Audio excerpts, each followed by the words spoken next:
The German radio has just announced that Hitler is dead. While the whole world was celebrating victory, the biggest ghost hunt in history was starting in the FBI's secret archives. The title of a 700-page file on the desk was "Hitler Might Be Alive." For decades, they searched for a submarine near Argentina and a face deep in the forests. And just when they thought they'd found him, in 2009, everything changed. The skull with a bullet hole, which everyone thought belonged to Hitler, actually belonged to a woman. So, was this an escape? Or was it a huge trick by Stalin to play with the whole world? The truth was hidden in the teeth inside a rusty box in Moscow.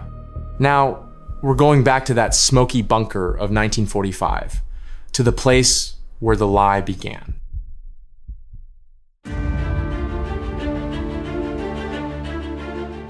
May 1945. The Soviet army entered the heart of Berlin. The target was the Reichstag, the symbol of Nazi power. Soldiers attacked the building to claim victory and find Hitler. They planted the flag, they won the battle, but Hitler was not there. Then, Smersh took over. This was a special intelligence unit formed to fight Nazi Germany. They had one mission: catch Hitler, dead or alive. All signs pointed to the Chancellery. Intelligence said Hitler directed the last days of the war from a secret bunker under this building. Smersh found the bunker entrance. When they entered those concrete doors, the staff was terrified. The interrogation started immediately. Where is Hitler? The most critical prisoner was Johannes Henschel, the engineer running the bunker's electricity. They questioned him and the radio operator, Ratchus Misch. These witnesses described the last days. They revealed the most critical detail. On the 30th of April 1945, around 3:30 p.m., a single gunshot was heard from a locked room.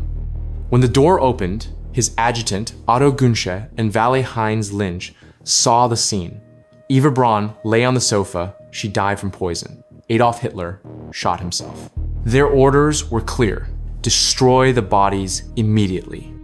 Hitler's final order was, the enemy must not get my body. Otto Gunsche and Heinz Linge carried the bodies up to the emergency exit. They poured about 200 liters of gasoline and set them on fire. Smersh officers now knew exactly where to look. Witnesses led the soldiers to a bomb crater in the ruined Chancellery Garden. Soldiers started to dig coldly. When they removed the soil, they saw a mystery, not a victory. 2 completely burnt bodies. No faces, no fingerprints, just burnt flesh and bone. But among the ashes, there was priceless evidence: teeth. Smersh officers separated these jawbones from the rest. They left the bodies in East Germany, but this critical evidence went to Moscow. The real mission started now. Find the person who can verify this evidence. Without a witness, the teeth meant nothing. This person was Käthe Heusermann, the assistant of Hitler's dentist. She worked with the Führer for 10 years. She knew his teeth perfectly. The Soviet team made a smart move. Before showing her the jawbone, they asked her to draw Hitler's teeth from memory. Käthe Heusermann remembered Hitler's bad dental condition. Her drawing matched the burnt jawbone found by the Soviets completely. Then, they showed her the real bones. She recognized the gold bridges and metal parts. This confirmed everything. The burnt body in the garden belonged to Adolf Hitler. By now, the Soviets knew the truth. However, they decided to keep it a strict secret rather than reveal it. The Soviet command in Berlin officially continued to search for Hitler, dead or alive. They even promised a medal to anyone who caught him. Soviet officials feared the truth would spread. So, they silenced the key witness. Käthe Heusermann was arrested. She spent years in prison camps in Siberia. Meanwhile, the rest of Hitler's remains were buried secretly. They were in a Soviet military base in Magdeburg, East Germany, since 1946. Over the years, the Soviets became anxious. They feared the grave would become a shrine for neo-Nazis. Finally, in 1970, the KGB gave the order to destroy everything. The grave in Magdeburg was opened secretly. All the bones were burned, and the ashes were thrown into a stream near the Elbe River. All the bodies were destroyed. Now, only the burnt jawbone piece in Moscow remained.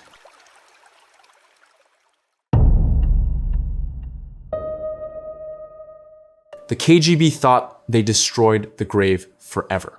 But this operation was actually part of a big disinformation campaign started by Stalin years ago. In 1945, Stalin started a global lie.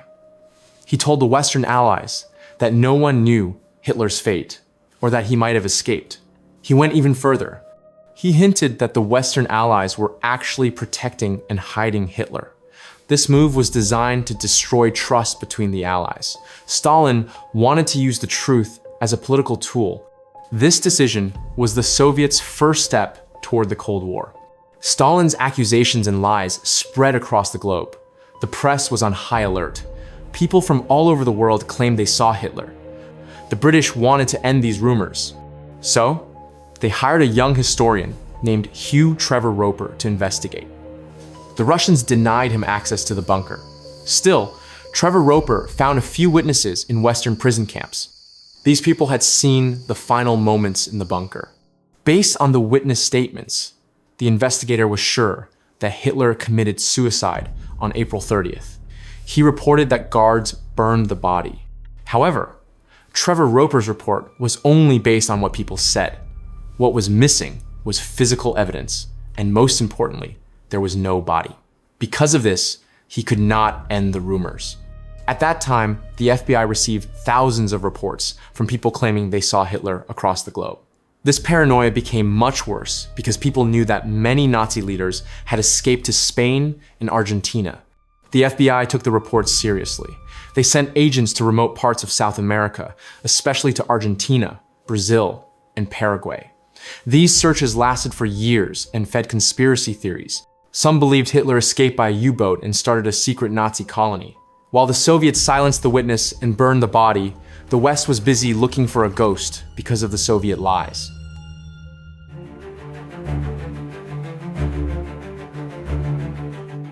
This global deception only ended with the fall of the Soviet Union. After 1991, the doors of the Kremlin slowly opened. The KGB interrogation reports and dental records, which were kept as the deepest secrets for years, finally came to light. The documents confirmed Käthe Häusermann's story. However, there was a problem. In 1970, the Soviets burned and destroyed the rest of the remains. Because there was no body left to examine, the doubts did not go away. The only physical evidence in Moscow was some pieces of a burnt jawbone. There was also a small piece of a skull with a bullet hole, believed to belong to Hitler. In 2009, Russia gave American researchers limited access to the skull fragment believed to be Hitler's. Because of the bullet hole, the piece was already a great mystery.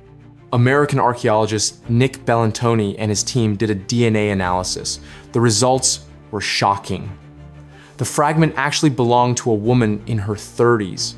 Historians suggested that this piece likely belonged to Magda Goebbels. She was the wife of Hitler's propaganda minister, Joseph Goebbels. The Goebbels couple poisoned their 6 children and then committed suicide. Their bodies were also burned in the same garden. However, Russia immediately rejected the findings, claiming there was laboratory contamination. They closed all access to the other remains. This situation fueled the conspiracy theories once again. These theories could only end when science finally faced that small piece of evidence in Moscow. In 2018, a team led by Dr. Philippe Charlier got special permission. They studied the jawbone and dental bridges in the archives. The analysis proved that the teeth matched Hitler's medical records perfectly. The team found old-style fillings and dentures with no signs of modern materials. They confirmed that the metal alloys and the structure of the dentures matched Hitler's dental history. They also found burn marks on the teeth. These marks showed the body was burned at a low temperature, which confirms the story that he was burned with gasoline in the bunker garden. These detailed examinations finally proved that the small piece of bone belonged to Adolf Hitler. There was no doubt anymore. Hitler did not escape. His ashes had mixed with the river. With those burnt teeth, hidden for decades, science finally ended the conspiracy theories.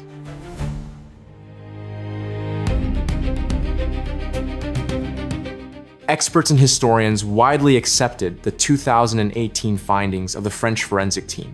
Led by Dr. Philippe Charlier, this independent group used the latest scientific methods to examine the evidence in Moscow, finally ending decades of doubt. This work is now seen as the final proof because it connects physical evidence with the witness statements we have known for years. However, while experts agree on the facts, conspiracy theories do not die easily. Some groups still refuse the results, arguing that a full body was never presented to an international committee. After 7 decades of Soviet secrets, they find it impossible to trust the Russian archives. For fanatics, the legend of Argentina is stronger than the historical truth. No matter how clear the science is, they prefer to see these results as the final act of a Russian lie. Scientifically, the debate is over. Adolf Hitler committed suicide in Berlin on April 30th, 1945. Yet, the disinformation of the Cold War created a massive wave of doubt that still exists today. This is a historical legacy that prevents conspiracy theories from disappearing completely. The death of Adolf Hitler will always be a complex story, but this complexity does not come from the facts. It comes from the web of lies built around them. Science has done its job. The 2018 tests proved exactly how the life of one of the worst people in human history ended. Now, it is our duty to accept the truth and learn the lessons from this history. The true danger is not whether Hitler escaped or not. The real danger lies in how easily the truth can be manipulated and how lies can survive for generations.